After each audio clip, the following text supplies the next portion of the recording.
Good morning, and welcome to the United Therapeutics Corporation fourth quarter 2020 earnings call. My name is Kenzie, and I will be your conference operator today. All participants will be in listen-only mode until the question and answer portion of this earnings call. If you would like to ask a question during that time, simply press star, then the number 1 on your telephone keypad. If you would like to withdraw your question, press the pound key on your telephone keypad. I will now turn the conference call over to Mr. Dewey Steadman, Head of Investor Relations at United Therapeutics. Good morning. It's my pleasure to welcome you to the United Therapeutics Corporation fourth quarter 2020 earnings call. Accompanying me on today's call are Dr. Martine Rothblatt, our Chairman and Chief Executive Officer, Mr. Michael Benkowitz, our President and Chief Operating Officer, Mr. James Edgemond, our Chief Financial Officer and Treasurer, and Dr. Lee Peterson, Vice President of Product Development. Remarks today will include forward-looking statements representing our expectations or beliefs regarding future events. These statements involve risks and uncertainties that may cause actual results to differ materially. Our latest SEC filings, including Form 10-K and 10-Q, contain additional information on these risks and uncertainties. We assume no obligation to update these forward-looking statements. Today's remarks may also include financial measures that were not prepared in accordance with U.S. generally accepted accounting principles. Reconciliations of non-GAAP financial measures to the most directly comparable GAAP financial measures can be found at our earnings release available on our website at www.unither.com. Today's remarks may discuss the progress and results of clinical trials or other developments with respect to our products. These remarks are intended solely to educate investors and are not intended to serve as the basis for medical decision-making or to suggest that any products are safe and effective for any unapproved or investigational uses. Full prescribing information for the products are available on our website. Now I'll turn the call over to Dr. Rothblatt for an overview of the fourth quarter and full year 2020 financial results and business activities of United Therapeutics. Dr. Rothblatt? Thank you, Dewey. Good morning, everyone. Welcome to the 2020 full year and fourth quarter earnings call of United Therapeutics. We are going to have a really great call today. UT is a pulmonary hypertension company, now becoming both a pulmonary hypertension and a pulmonary fibrosis company. We expect our products for these two markets to generate double-digit growth for several years to come. For example, today we report that our fourth quarter 2020 revenues grew by double digits, about 24% from fourth quarter 2019, and even excluding a one-time 2019 aberration in the distributor order patterns, revenue still grew over 10% fourth quarter year over year, with Tyvaso posting a 27% growth fourth quarter year over year, and Orenitram posting a UT record 30% growth. Let me now go into some detail on why we expect strong growth in treprostinil patient counts to continue. Starting with our pulmonary hypertension activities, we believe organic growth from our existing 3 commercialized products, as well as new products emerging from our pipeline, will drive double-digit growth. Organic growth from our 3 existing products includes, first of all, the increasing use of Remodulin as part of our Remunity protocol to drive pulmonary artery pressures down below 40 millimeters of mercury before rapidly switching the patients for long-term management on Orenitram. Several top pulmonary hypertension experts have recently shown that this kind of protocol is associated with much longer patient survival than the conventional approaches. Second of all, substantial organic growth is coming from Tyvaso, based on data from our INCREASE pivotal trial that was published this past quarter in the New England Journal of Medicine. This kind of growth is visible in the 24% year-to-year financials mentioned above. And third of all, organic growth is also coming from Orenitram, based on ever greater awareness of its ability to reduce mortality and morbidity based on data from our FREEDOM pivotal study. This is clear in the 30% growth rate from fourth quarter 2019 to fourth quarter 2020. Now, we also expect growth to be driven by new products emerging from our pipeline. These, for pulmonary hypertension, include, first of all, our just launched Remunity device. Secondly, our expected launch of our implantable system for Remodulin, or ISR product, jointly developed and promoted together with Medtronic. And third, our expected launch by the end of this year of our dry powder inhaler form of Tyvaso, which we call Tyvaso DPI.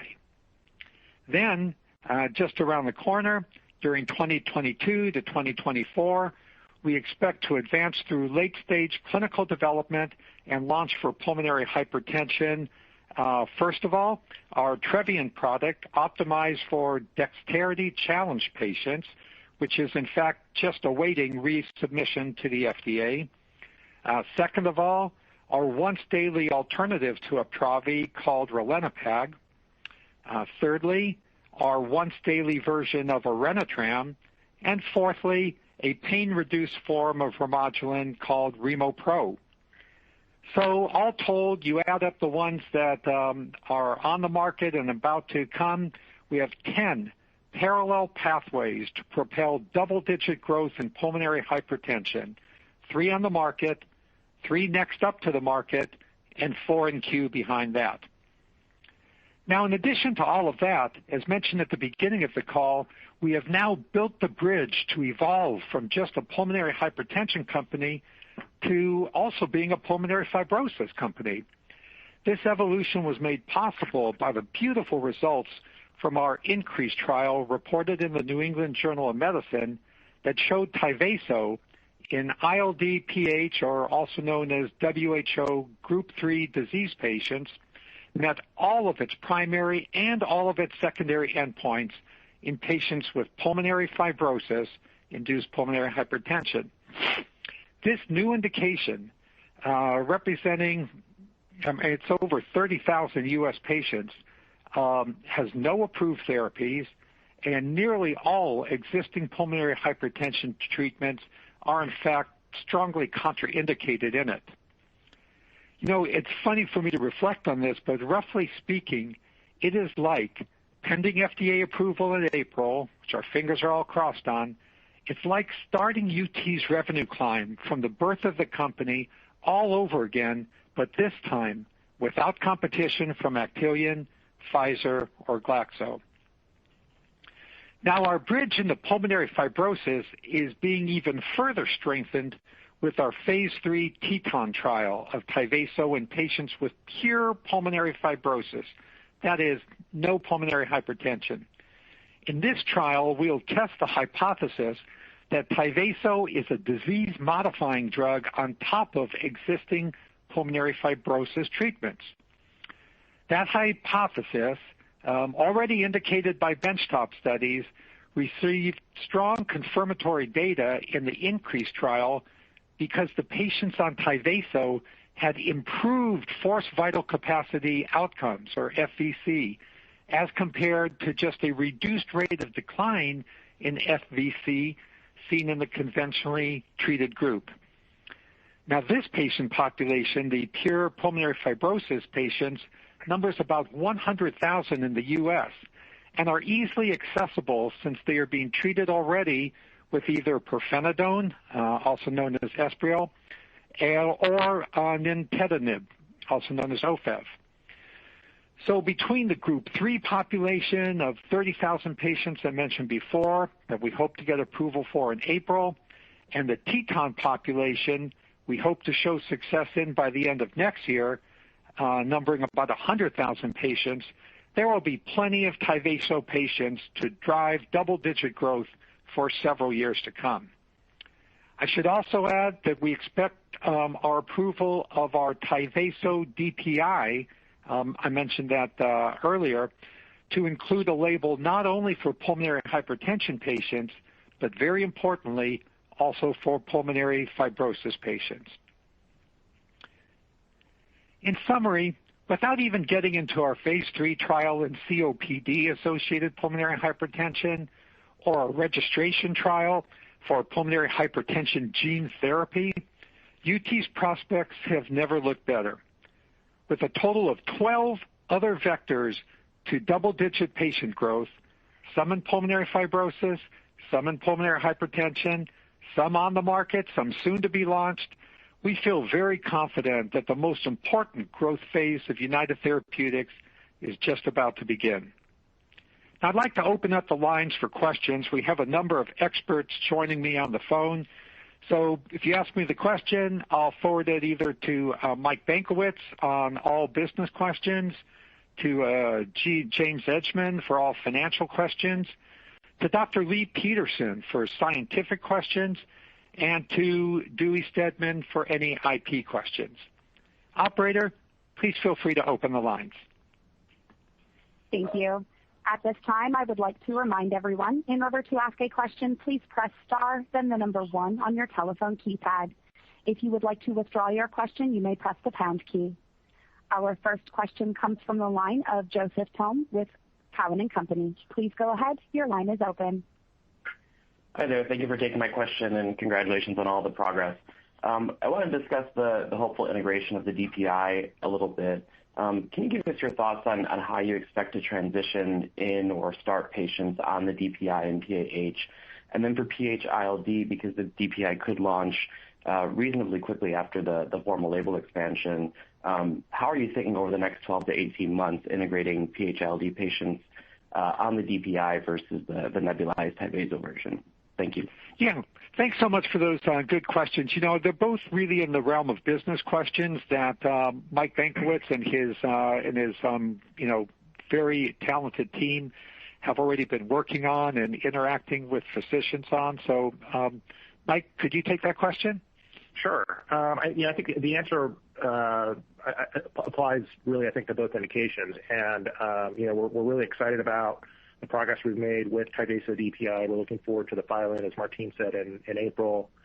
And with the priority review voucher we purchased at the end of last year, are hopeful that, assuming everything goes well with the FDA, we'll be able to launch that into both indications by the end of this year. And I'll tell you that there's both with PAH docs and with PH-ILD docs, there's a lot of excitement and enthusiasm around having a dry powder inhaler. And so we're preparing to aggressively launch that product and make it available to as many patients as are wanting to either initiate new therapy on Tyvaso as well as transition over. And so I think at this point we're very encouraged by the feedback we're hearing from the physicians, very optimistic that there will be I think, relatively speaking, in PH, a quick transition for those patients that want to transition to DPI to be able to do so very soon after launch. Thanks, Mike. Operator, next question, please. Our next question comes from the line of Liana Moussatos with Wedbush. Please go ahead. Your line is open. Thank you for taking my question. So for Remunity launch, how should we think about Q1 revenues? Thanks, Liana. Nice to hear your voice this morning. Again, another business question. I'd like to forward that to Mike Benkowitz. Yeah, so I think with the Remunity launch, you're looking at I think another product where there's a lot of excitement in the market. As Martine said, we launched that earlier this month. We're pleased to see the really early enthusiasm from physicians around Remunity. We're already seeing referrals come in, so we expect to get those patients on therapy in the coming weeks, months, and into the future. We're not going to break out Remunity versus the MS3 pump revenues. We'll still continue to try to report that as Remodulin revenues. But we certainly believe that with the Remunity pump, we have an opportunity to continue to kind of maintain our Remodulin business over the long term and grow it by virtue of the Remunity pump, as well as the next iterations of that, the machine fill pump, and as Martine talked about, the Remo Pro, which is our pain-free version of Remodulin. Thanks so much, Mike. I'm so excited about Remunity, Leanna. I can't actually hold myself back from sharing this anecdote that flowed in just the past couple of days ago. There's, an important pulmonary hypertension center that had regularly put patients on IV Remodulin, but was very resistant to putting patients on sub-Q Remodulin. They actually have become the first center to put patients on Remunity. They were so impressed with the differences of Remunity compared to sub-Q Remodulin that this center that had not put patients on sub-Q Remodulin for a long time was now switching patients over or starting new patients on Remunity, whereas they wouldn't have done that for sub-Q Remodulin. So I just think that that anecdote is a very positive indicator of things to come for Remunity. Operator, next question. Our next question comes from the line of Yun Wang with Jefferies. Please go ahead. Your line is open. Thank you. Questions on Tyvaso DPI. So once it's approved, you owe double-digit percentage royalty to MannKind. Are there any regulatory or sales-related milestones? And with that, do you expect the gross margin to kind of settle around mid to high 80s? Thank you. Okay, thank you so much for the question. That sounds to me like pretty much of a financial question, so I'm going to ask our CFO, James Edgemond, to please handle that one. Yeah, thank you, Martine, and good morning, Yoon. You're right. We do owe MannKind royalties related to patients that use the DPI going forward. And as you've probably recognized and noted in the financial statements, we have historically made milestone payments, and we've achieved these milestones under our agreement with MannKind.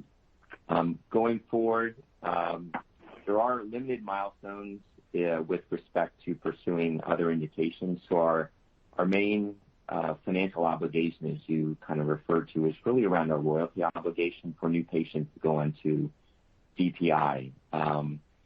And as for kind of your question around gross margin, you're getting very specific in terms of what it would be, I think, overall, because we don't necessarily anticipate breaking out Tyvaso or DPI versus the current nebulizer. So in your modeling, I think if you take the royalty obligations that we owe MannKind, within your model, you're going to come out to something based upon how you're splitting the revenue, but we don't anticipate doing that on a going forward basis. So thanks for your question, and Martine, back to you. Thank you so much, James. Appreciate it. Operator, could you please receive the next question? Our next question comes from the line of Jessica Fye with J.P. Morgan. Please go ahead. Your line is open. Hey there. Good morning. Thanks so much for taking the question. My question's on the Tyvaso PH-ILD launch, and in the press release, how you kind of reiterated the hope to double the number of Tyvaso patients in the near term. I think in the past you had suggested maybe looking at about 18 months. When we think about that growth in patients, should we think of that as sort of straight line growth, or is this something that could have an initial bolus, or conversely something that might start slow and then sort of inflect over time? Thanks, Jessica, for your question. Nice hearing your voice this morning. That's very squarely a business question, so pass that one to Mike. Yep, thanks, Jess. It's a great question. As we talked about when we did the investor call last month, I think our belief is it probably won't be straight line. We do think that there may be an initial bolus. I can't really quantify what that is right now because I think we're still gathering that data through our interactions with our physicians. So there may be an initial bolus, and then it may could dip a little bit and then start to ramp back up. But I think my belief based on what we're hearing right now is I think it'll be thinking about a big picture, a little bit slower than ramping up over the next 18-month period of time. And that's really just a function of getting the patients in, getting them screened, getting an echo done, getting a right heart cath. And I think there's still some there's scheduling, there's logistics, and all of that stuff has to happen, and then you have to get the referrals in and get patients initiated on therapy. So that's really the reason for that. It has nothing to do, I think, with lack of awareness or lack of enthusiasm for Tyvaso and the indication. As we talked about last month, there's certainly a lot of excitement about being able to add this to the treatment armamentarium for pulmonary hypertension and ILD. Thanks so much, Mike. Operator, next question, please. The next question comes from the line of Marty Oster with Credit Suisse. Please go ahead. Your line is open. Hey, thanks, Martine. I think this one's going to fall into the business question category as well. But I just wanted to check in with Mike. Tyvaso had some nice growth this year, and obviously there's a lot of awareness and interest in the Group 3 PH-ILD indication that we're all hoping for approval on the PDUFA date coming up in April. Curious if you could maybe talk a little bit about, did you see any sort of increasing in terms of the breadth of prescribers of Tyvaso this year? Or were you just seeing kind of a little kind of better depth and uptake of the existing base? Just curious if you could kind of comment as we're trying to think about how much how much of that growth is reflecting some of that early enthusiasm for the broad indication. Thanks. Thanks, Marty. Great hearing your voice again today as well. You guessed it, Mike. I haven't earned my paycheck today. This is great. Yeah, so it's a little bit difficult to know the extent to which there's off-label use as a result of the increased data. All that we're able to track is who's writing the referral. So to your point about the prescriber base, that hasn't changed. The folks that are writing Tyvaso are our typical PAH prescribers. We have not seen a material change in that. We haven't seen really an uptake in new prescribers yet. We do expect that's going to occur after we get the label expansion. So within that prescriber base, our usual prescriber base, to the extent that they're seeing ILD patients, they could be writing for the indication. But by and large, the performance of Tyvaso is within our traditional PAH docs. I think a lot of it has to do with the buzz around Tyvaso, the New England Journal, and I think it's just on the PAH side, just reminding physicians of what a great drug that is for PAH patients. Awesome. Thanks, Mike. Thank you, Marty. Operator, next question, please. Our next question comes from the line of Hartaj Singh with Oppenheimer. Please go ahead. Your line is open. Great. Thank you for the question. This is a financial question. In 2020, you had a dip in your sales, from losing Adcirca. James, I know you always talk about OpEx spend as being 50% of previous year's sales. However, in 2021, you're going to have potentially a lot of launches, a lot of things going on. Just how to think about that, and then going forward also. Thank you for the question. Thanks, Hartaj. Great hearing you online today. Hopefully, winter's not treating you too bad there in New York. And James, solid financial question. Yeah, thank you, Martine. Good morning, Hartaj. And it is always good to hear your voice, so thanks for the question. So the budget algorithm that we have talked about historically and that you referred to this morning, where we plan our budget in a current year, for example, 2021, based upon 50% of prior year revenues in total. So to your point around the decrease in sales, if you use Adcirca as a example, overall, we still need to maintain our budgets and our financial discipline with respect to our total revenues. So as revenues grow going forward, that means Unitherians, in terms of their budgets, will get additional funds for projects.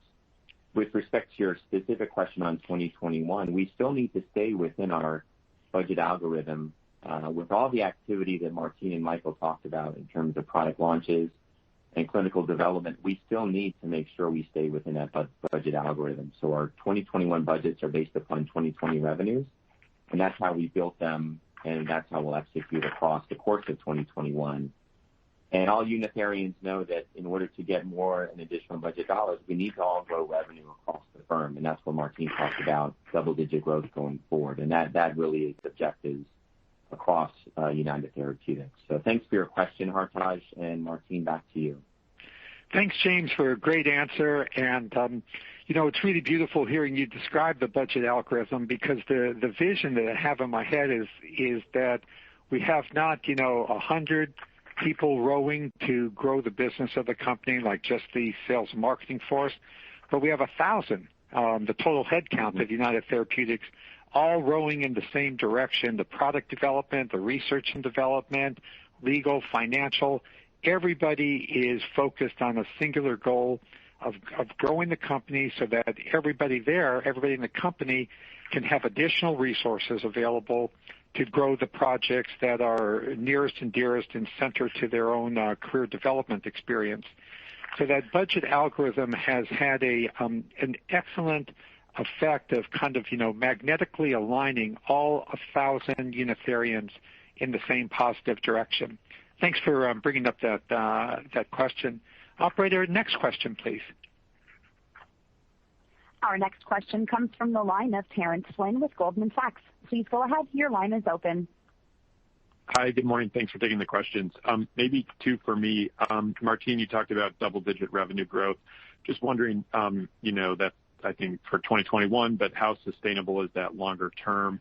And then on ralinepag, another important late-stage program for you guys, maybe any update on enrollment there and the potential timing of the data? Thank you. Sure, thanks. I'm going to answer the first question, which is kind of, more of like a strategic overall question, and then I'm going to pass it to Dr. Peterson to answer the scientific question relating to ralinepag. So as to the durability of our revenue growth, I think it looks really strong. And that was, the reason I wanted to kind of highlight in the introductory remarks that we're not talking about growing within kind of a single, small, finite, crowded pond, which is a bit how I would describe Group 1 pulmonary hypertension. About 10 approved drugs, roughly speaking, 50,000 U.S. patients.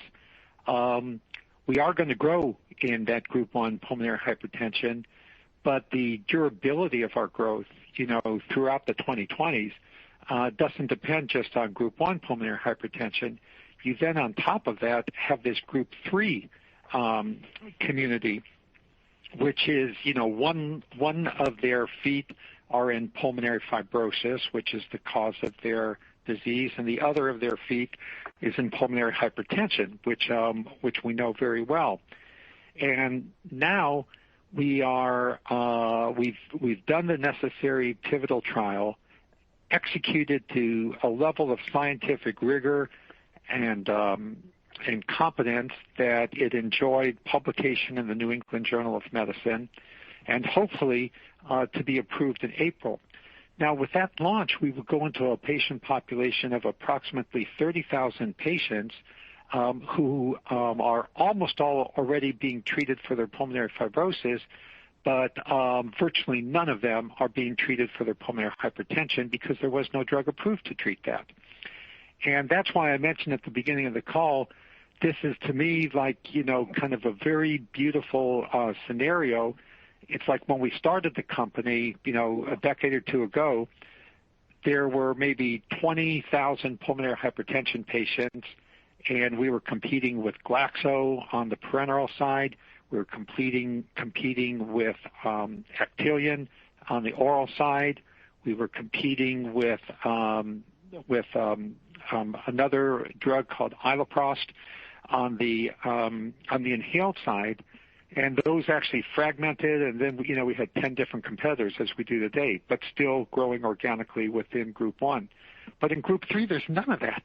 There's 30,000 patients in need of a therapy, and hopefully, knock on wood, we will get approved in April, and then we have an awesome therapy for them in Tyvaso, and then a year later, absolutely revolutionary therapy with the Tyvaso DPI product. So I think that's going to drive growth for well beyond 2021. In fact, for several years. And then One more thing, which I mentioned in the introductory remarks, is this pure pulmonary fibrosis population of 100,000 patients in the U.S., all being managed with a drug which unfortunately reduces the rate of decline in their forced vital capacity, but does not improve it, does not modify the disease. And we've got this very promising data from the INCREASE study that builds upon earlier benchtop data that shows actually there is disease-modifying capability in Tyvaso for patients with pulmonary fibrosis. We need to now validate that hypothesis with a prospective study, which is what our TETON study is currently enrolling. So you add up the group 1, the group 3, the pulmonary fibrosis, not to mention the PERFECT study. And I think this growing our patients by double-digit rates is something that can be reasonably anticipated for the balance of the 2020s. So with that answer to your business question or strategic question, let me shift over to Dr. Peterson to address the scientific question. Yes. So basically, you were asking about the ralinepag studies, and in spite of the pandemic, the enrollment in those studies, especially the outcome study, is going quite well. We still have a few sites that aren't open due to the pandemic, but of those sites, the majority of the sites are open, and again, they're enrolling quite well. This is the outcome study is an international trial, so we have sites, all over the world, and we have good enrollment both in the U.S. as well as outside of the U.S.